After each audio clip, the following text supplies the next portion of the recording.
여러분, 사랑하기 때문에 놓아주는 일이 있습니다.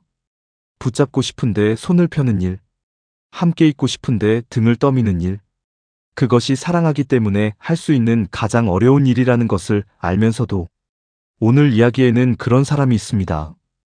혼례날 밤이었습니다. 신방에 신부가 앉아 있었습니다. 신랑이 들어왔습니다. 그리고 신랑은 신부에게 차갑게 말했습니다. 나가라. 신부는 그 자리에서 내쫓겼습니다. 마을 사람들이 봤습니다. 모두가 수군거렸습니다. 신부는 눈보라 속으로 쫓겨났습니다. 혼례복 차림으로, 빈손으로. 그러나 신부의 손에는 작은 보따리 하나가 쥐어져 있었습니다. 그 안에 편지가 있었습니다. 그대를 살리기 위해 내쫓는 것입니다. 그 신랑이 왜 신부를 내쫓았는지, 그리고 신부가 그 편지를 읽고 어떤 선택을 했는지 오늘 이야기에서 들려드리겠습니다. 끊어진 것 같은 인연이 더 깊게 이어지는 이야기. 지금부터 시작합니다. 조선 숙종 임금 무렵 한양 남쪽 어느 고을. 그 고을에 선씨 집안이 있었습니다. 한때는 이름이 있던 집안이었습니다. 조부 때만 해도 고을에서 아는 양반가였고 논밭도 있었습니다. 그러나 아버지 선 진사가 병에 걸리면서 집안이 기울기 시작했습니다. 약값이 나갔습니다. 논이 팔렸습니다.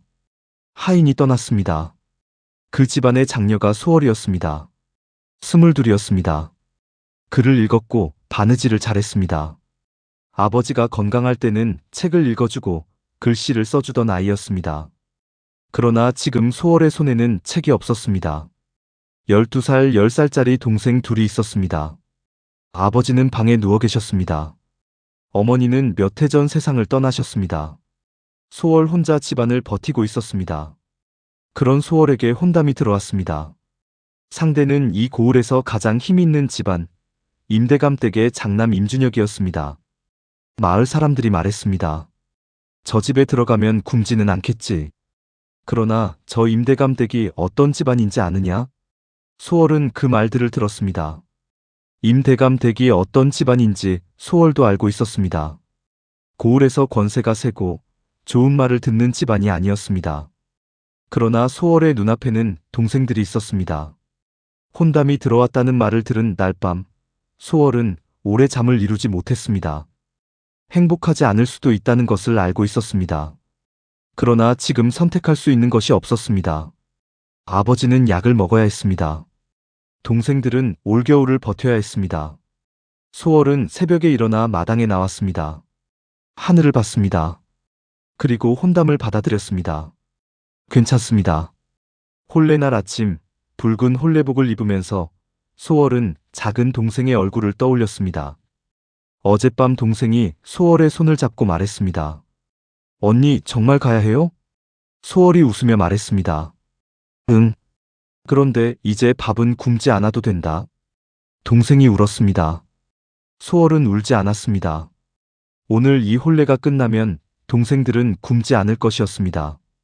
그것으로 충분했습니다. 북소리가 울렸습니다. 혼례는 빠르게 치러졌습니다. 사람들이 축하를 건넸습니다. 음식이 차려졌습니다. 웃음소리가 있었습니다. 그러나 소월의 귀에는 아무것도 들리지 않았습니다. 신방에 들어갔습니다. 혼자 앉아 기다렸습니다. 방 안은 따뜻했습니다. 촛불이 켜져 있었습니다. 붉은 혼례복이 촛불에 빛났습니다. 이윽고 문이 열렸습니다. 신랑 준혁이 들어왔습니다. 소월이 고개를 들었습니다. 그런데 이상했습니다. 준혁의 표정이 소월이 예상했던 것이 아니었습니다. 차갑지도 않았습니다. 오만하지도 않았습니다. 무언가를 참는 사람의 얼굴이었습니다. 그 순간이었습니다. 밖에서 소리가 들렸습니다. 말발굽 소리였습니다. 하나가 아니었습니다. 수십 명이 움직이는 소리였습니다. 준혁의 눈빛이 달라졌습니다. 그는 소월을 봤습니다. 그리고 갑자기 상을 발로 걷어찼습니다. 감히 이 집안에 발을 들이려 하다니. 목소리가 차가웠습니다. 소월이 눈을 크게 떴습니다. 준혁이 품에서 종이를 꺼냈습니다. 소월의 발 앞에 던졌습니다. 파혼이다. 당장 나가라. 소월은 그 자리에서 일어나지 못했습니다. 준혁이 문을 열었습니다. 눈보라가 들어왔습니다. 나가라고 했다. 그러면서 준혁이 작은 보따리 하나를 소월의 손에 쥐어줬습니다. 아주 짧은 순간 손이 닿았습니다. 그 손이 떨리고 있었습니다. 소월은 보따리를 든 채 문 밖으로 나왔습니다. 대문이 닫혔습니다. 눈보라가 얼굴을 때렸습니다. 뒤에서 소리가 들렸습니다. 임대감 일가를 체포하라. 관군의 소리였습니다. 소월은 그 자리에 서 있었습니다. 관군이 임대감 댁 대문으로 들이닥쳤습니다. 횃불이 타올랐습니다. 사람들이 끌려 나왔습니다. 소월은 손에 쥔 보따리를 봤습니다. 마을 어귀 큰 나무 아래로 걸었습니다. 눈이 쌓인 곳이었습니다. 손이 차가웠습니다. 보따리를 열었습니다. 은전이 있었습니다. 적지 않은 양이었습니다. 동생들 몇 해치 양식을 살 수 있는 돈이었습니다. 그리고 편지가 있었습니다. 촛불도 없었습니다. 눈빛으로 읽었습니다. 첫 줄부터 소월의 숨이 멎었습니다. 8년 전 겨울 고갯길에서 저를 살려주신 분을 기억하십니까? 소월은 손이 굳었습니다. 기억했습니다. 8년 전, 소월이 14살이었습니다. 겨울 고갯길에서 쓰러진 사내 아이를 발견했습니다. 12살쯤 돼 보이는 아이였습니다. 얼굴이 시퍼렇게 얼어 있었습니다. 소월은 그 아이를 일으켜 세우고 자신의 속옷을 벗어 덮어줬습니다. 그리고 근처 주막까지 업고 갔습니다. 아이의 이름도 몰랐습니다. 그 아이가 준혁이었습니다. 편지가 계속됐습니다.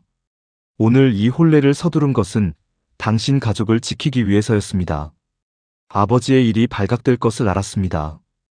혼례를 통해 당신 가족이 우리 집과 관계없는 사람이라는 것을 만들어 두어야 했습니다. 소월은 파혼장을 다시 봤습니다. 날짜가 혼례 전이었습니다. 이미 며칠 전에 작성된 것이었습니다. 증인도 적혀 있었습니다. 소월은 무릎이 흔들렸습니다. 준혁이 신방에서 상을 발로 찬 것, 차가운 목소리로 나가란 것, 그것이 전부 연기였습니다. 증인들 앞에서 소월을 쫓아내는 장면을 만들어야 했습니다. 혼례 날 밤 파혼이 이루어졌다는 것을 사람들에게 보여줘야 했습니다. 손이 떨렸습니다. 편지의 마지막 줄이었습니다. 부탁드립니다. 살아주십시오. 소월은 편지를 쥔 채 한참을 움직이지 못했습니다. 손끝이 떨렸습니다. 살아달라는 말. 그 말이 이렇게 무겁게 들린 적은 없었습니다. 살아야 한다는 건 단순히 숨을 이어가는 것이 아니었습니다. 그를 두고 떠나는 일이었습니다. 소월의 시선이 다시 대문 쪽으로 향했습니다. 방금 전까지 자신을 내쫓던 그 문 안에 한 사람이 남아 있었습니다. 혼자서 모든 것을 감당하려는 사람. 자신을 살리기 위해 스스로 악인이 된 사람. 소월은 입술을 깨물었습니다. 눈물이 고였습니다. 그러나 흘리지 않았습니다.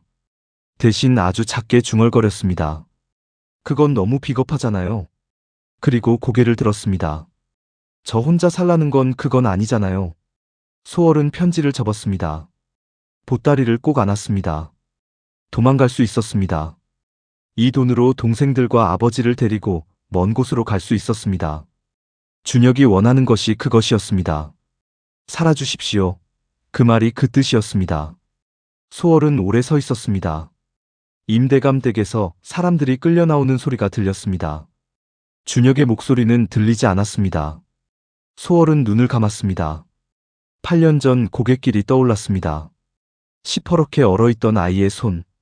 소월이 속옷을 벗어 덮어줬을 때 아이가 눈을 떴습니다. 그 눈이 소월을 봤습니다. 아무 말도 하지 못하는 눈이었습니다. 소월은 그때 그냥 갈 수 없었습니다. 지금도 그냥 갈 수 없었습니다. 소월은 발길을 돌렸습니다. 처음 한 걸음이 가장 어려웠습니다. 발이 떨어지지 않았습니다. 돌아가야 할 방향이 아니라는 것을 몸이 먼저 알고 있었습니다. 그러나 소월은 억지로 발을 내디뎠습니다. 한 걸음, 또 한 걸음. 눈이 발목까지 차올랐습니다. 숨이 거칠어졌습니다. 하지만 멈추지 않았습니다. 그때 문득 뒤를 돌아보고 싶은 충동이 밀려왔습니다. 지금이라면 아직 늦지 않았을지도 모른다는 생각이 스쳤습니다. 그러나 소월은 끝내 뒤돌아보지 않았습니다. 대신 더 빠르게 걸었습니다. 눈을 가르며 바람을 뚫으며 마치 스스로에게서 도망치듯, 아니, 스스로를 붙잡기 위해. 그날 밤 소월은 처음으로 깨달았습니다. 사랑은 누군가를 붙잡는 것이 아니라 같은 방향으로 걸어가는 것이라는 것을. 임대감 댁 쪽이 아니었습니다. 도성 방향이었습니다. 소월은 걸었습니다. 홀레복 차림이었습니다. 발에는 홀레용 신발이었습니다. 눈보라 속을 걷기에 적합한 차림이 아니었습니다. 처음에는 발이 시렸습니다. 그 다음에는 얼기 시작했습니다. 눈이 신발 안으로 들어왔습니다. 홀레복 자락이 무거워졌습니다. 한 번 쓰러졌습니다. 일어났습니다. 또 쓰러졌습니다. 또 일어났습니다. 8년 전 고갯길을 생각했습니다. 그날 소월도 추웠습니다. 속옷을 벗고 아이에게 덮어준 뒤 주막까지 업고 가는 동안 소월도 추웠습니다. 그러나 그날도 멈추지 않았습니다. 지금도 멈출 수 없었습니다. 그러나 멈추지 않았습니다. 편지 안에 또 하나의 것이 있었습니다. 문서였습니다. 소월은 그것을 읽었습니다. 임대감이 관련된 것처럼 알려진 이 사건이 실은 다른 사람들이 임대감을 이용해 꾸민 것이라는 내용이었습니다. 진짜 영모를 꾀한 사람들의 이름과 증거가 적혀 있었습니다. 이것이 포도청에 전달되어야 했습니다. 준혁이 왜 직접 가지 않았을까? 소월은 걸으면서 생각했습니다. 알 수 있었습니다. 준혁이 직접 가면 소용이 없었습니다. 임대감 집안 사람이 들고 간 문서는 믿어주지 않을 것이었습니다. 자신들을 살리기 위한 거짓 문서라고 할 것이었습니다. 그러나 소월은 달랐습니다. 파혼당한 여인이었습니다. 임대감 댁과 아무 관계가 없는 사람이었습니다. 그 사람이 들고 오는 문서는 다른 무게를 가졌습니다. 소월은 그것을 알면서 걷고 있었습니다. 발이 감각을 잃어가고 있었습니다. 그러나 걸었습니다. 도성까지는 밤새 걸어야 했습니다. 소월은 여러 번 쓰러질 뻔했습니다. 눈이 무릎까지 쌓인 길도 있었습니다. 발이 빠지고 몸이 흔들렸습니다. 그래도 일어났습니다. 새벽이 가까워질 무렵 도성의 불빛이 보였습니다. 포도청 앞에 도착했습니다. 문지기가 소월을 봤습니다. 홀레복을 입은 여인이 눈 속에서 나타난 것이었습니다. 얼굴이 창백했습니다. 입술이 파랬습니다. 이게 무슨... 소월이 품에서 문서를 꺼냈습니다. 포도대장께 전해주십시오. 손이 떨렸습니다. 그러나 문서를 내미는 팔이 흔들리지 않았습니다. 문지기가 소월을 안으로 들였습니다. 소월은 포도대장 앞에 섰습니다. 떨리는 목소리로 말했습니다. 이 문서를 보셔야 합니다. 임대감 댁은 이용당한 것입니다. 진짜 영모를 꾀한 자들의 이름이 여기에 있습니다. 포도대장이 문서를 받았습니다. 읽기 시작했습니다. 얼굴이 굳어졌습니다. 소월은 그 자리에서 더 이상 버티지 못했습니다. 무릎이 꺾였습니다. 그리고 그대로 쓰러졌습니다. 소월이 쓰러진 그 밤, 포도청이 움직였습니다. 문서에 적힌 이름들. 포도대장은 그 이름들을 알았습니다. 그리고 그 이름들이 임대감 댁을 이용해 자신들의 영모를 숨겼다는 것이 문서에 구체적으로 적혀 있었습니다. 날짜, 장소, 물건의 이동, 거래 기록. 단순히 주장이 아니었습니다. 증거가 있었습니다. 포도대장이 명을 내렸습니다. 문서에 적힌 자들을 모두 잡아들이라고. 그리고 임대감 댁 일가는 일단 처형을 멈추라고. 날이 밝기 전에 움직임이 시작됐습니다. 그리고 해가 떠오르기 전 진짜 영모에 가담한 자들이 하나씩 잡혔습니다. 한낮이 됐을 때 임대감 일가에 대한 재심이 열렸습니다. 문서가 낭독됐습니다. 임대감 일가는 이 영모와 실질적인 관계가 없었습니다. 이용당한 것이었습니다. 그리고 준혁에게 사약이 내려지려는 순간 명이 내려졌습니다. 중지하라고. 그러나 잡히지 않은 자가 하나 있었습니다. 영모에 가담했다가 자신이 잡힐 것을 알고 도망친 자였습니다. 그는 이 사태가 어떻게 된 것인지 알았습니다. 누군가 문서를 가져간 것이었습니다. 그리고 그 여인이 아직 포도청 안에 있다는 것을. 그자가 포도청 안으로 들어왔습니다. 소월이 쓰러져 있던 방이었습니다. 소월이 눈을 떴습니다. 칼이 번쩍이는 것이 보였습니다. 그 순간이었습니다. 누군가 몸을 던졌습니다. 칼이 그 사람의 어깨를 스쳤습니다. 쓰러지면서도 그 사람은 소월을 감쌌습니다. 소월이 소리쳤습니다. 서방님! 준혁이었습니다. 재심이 열린 사이 관군의 눈을 피해 포도청으로 달려온 것이었습니다. 소월이 준혁을 안았습니다. 왜 여기에? 준혁이 말했습니다. 당신이 있는 곳을 알고 있었습니다. 포도청 사람들이 달려왔습니다. 칼을 든 자가 제압됐습니다. 소월은 준혁의 어깨에서 피가 번지는 것을 봤습니다. 서방님, 피가... 괜찮습니다. 괜찮지 않습니다. 준혁이 소월을 봤습니다. 왜 도망가지 않았습니까? 소월이 말했습니다. 8년 전에도 그냥 갈 수 없었습니다. 어깨 상처였습니다. 깊지는 않았습니다. 그러나 준혁은 열이 났습니다. 눈속을 달려온 것과 상처가 겹쳐서였습니다. 소월이 곁에서 간호했습니다. 사흘 동안 자리를 떠나지 않았습니다. 그동안 임대감 일가에 대한 판결이 다시 내려졌습니다. 무죄였습니다. 영모는 다른 자들의 일이었고 임대감 댁은 이용당한 것이었습니다. 사흘째 되던 날 밤이었습니다. 준혁이 눈을 제대로 떴습니다. 소월이 옆에 있었습니다. 얼마나 됐습니까? 사흘입니다. 자지 않았습니까? 조금 잤습니다. 준혁이 소월을 봤습니다. 왜 여기 있습니까? 소월이 말했습니다. 간호를 해야 하니까요. 그게 아니라... 소월이 눈을 내렸습니다. 그게 맞습니다. 간호를 해야 하니까요. 준혁이 말없이 소월을 봤습니다. 소월이 말했습니다. 서방님은 신방에서 왜 떨었습니까? 준혁이 대답하지 않았습니다. 손이 떨리고 있었습니다. 그거 봤습니다. 준혁이 천장을 봤습니다. 그리고 오래 있다가 말했습니다. 무서웠습니다. 무엇이요? 당신이 다칠까봐. 소월이 말없이 앉아 있었습니다. 그리고 잠시 뒤 말했습니다. 8년 전에 고갯길에서 업고 갔을 때 그 아이가 당신인 줄 알았더라면. 준혁이 소월을 봤습니다. 어떻게 했겠습니까? 소월이 생각하다 말했습니다. 똑같이 했겠습니다. 준혁이 웃었습니다. 저도 똑같이 했겠습니다. 혼례 날 밤에 소월이 고개를 끄덕였습니다. 그럼 됐습니다. 준혁이 소월을 봤습니다. 뭐가요? 서로가 서로를 알았어도 똑같이 했을 거니까요. 그러면 됩니다. 준혁이 오래 소월을 바라봤습니다. 소월이 말없이 앉아 있었습니다. 봄이 됐습니다. 눈이 녹았습니다. 매화가 피었습니다. 소월은 방 안에 앉아 바느질을 하고 있었습니다. 혼례복이었습니다. 그날 밤 신방에서 잘렸던 옷고름을 다시 꿰매고 있었습니다. 동생들이 마당에서 뛰어놀고 있었습니다. 아버지도 몸이 조금 나아져서 마루에 나와 앉아 있었습니다. 준혁이 마당으로 들어왔습니다. 뭘 하십니까? 소월이 고개를 들었습니다.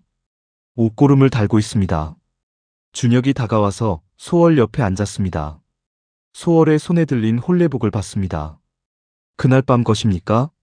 네. 준혁이 잠시 말이 없었습니다. 미안합니다. 뭐가요?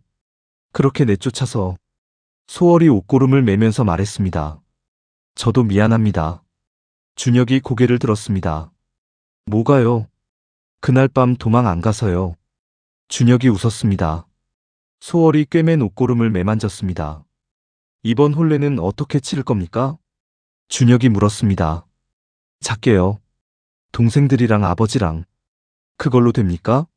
소월이 고개를 끄덕였습니다. 이번엔 살아남기 위한 혼례가 아닙니다. 그걸로 충분합니다. 준혁이 잠시 소월을 봤습니다. 그리고 말했습니다. 이번엔 절대 놓지 않겠습니다. 소월이 웃었습니다. 놓으시면 다시 잡으러 옵니다. 눈보라 속이라도. 봄볕이 마당에 내렸습니다. 동생들이 웃으며 뛰어다녔습니다. 오늘 이야기 어떠셨나요? 준혁이 신방에서 한 것은 차가운 일이었습니다. 상을 발로 찼습니다. 파혼장을 던졌습니다. 나가라 했습니다. 겉으로 보이는 것만 보면 냉혹한 사람이었습니다. 그러나 그것은 연기였습니다. 소월을 살리기 위한 연기였습니다. 손이 떨리면서도 참아낸 연기였습니다. 그렇게 내쫓지 않으면 소월도 임대감 일가와 함께 엮이게 될 것이었습니다. 사랑하기 때문에 놓아준 것이었습니다. 그리고 소월은 도망가지 않았습니다. 살아주십시오. 라는 편지를 읽고도, 돈이 충분히 있었는데도, 동생들을 데리고 멀리 갈 수 있었는데도, 소월은 발길을 도성으로 돌렸습니다. 8년 전에도 그냥 갈 수 없었다고 했습니다. 지금도 그냥 갈 수 없었다고 했습니다. 그것이 소월이라는 사람이었습니다. 오늘 이야기에서 두 사람이 서로에게 한 것이 있습니다. 준혁은 8년 전 소월에게 목숨을 구했습니다. 소월은 혼례날 밤 준혁에게 진실을 전달했습니다. 그리고 포도청에서 준혁은 소월을 감쌌습니다. 주고받은 것들이 비처럼 쌓이지 않았습니다. 그냥 각자 할 수 있는 것을 했을 뿐이었습니다. 그런데 그것이 쌓여서 봄날의 혼례가 됐습니다. 오늘 이야기가 여러분께 남기고 싶은 것은 이것입니다. 사랑이란 붙잡는 것이 아닐 수 있습니다. 때로는 손을 펴는 것이 더 깊은 마음입니다. 혼례날 밤 떨리는 손으로 파혼장을 던진 준혁처럼, 그리고 그 손이 펴진 자리에서 더 단단한 것이 시작되기도 합니다. 봄날처럼. 오늘 이야기 즐거우셨다면 구독과 좋아요 눌러주세요. 댓글로 오늘 이야기에서 가장 기억에 남는 장면을 알려주시면 정말 큰 힘이 됩니다. 다음 이야기도 기다려주세요. 감사합니다.